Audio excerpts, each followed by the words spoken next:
With me today on the Israel Connection, coming to you on JA Community Radio in Melbourne, Australia, is Professor Emeritus Alan Dershowitz, who requires no introduction, and we'll be discussing the judicial reforms that have been tabled by the new Israeli government.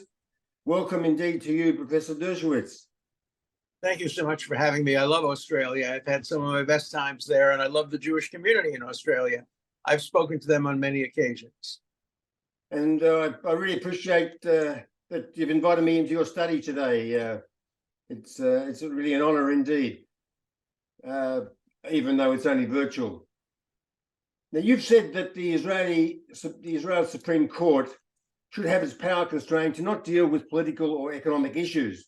You've also suggested that the Knesset override rule could or should be toughened to require a large majority of the Knesset if it's going to be invoked. Now, are these the only changes you see as being required to the operation of the judiciary in Israel? Well, I think that the Supreme Court of Israel has been Israel's iron dome, legal iron dome, against attacks from international courts. It's the most highly regarded Supreme Court in the world, including the United States Supreme Court. Its justices' opinions are quoted all over Europe and all over the world. It's a great institution. Maybe it's gone too far in some areas. I think it has. I don't think it should determine who can serve in the government, like Aryeh Dyer. That doesn't seem appropriate. I don't think it should decide whether the gas deal with Lebanon is reasonable or not.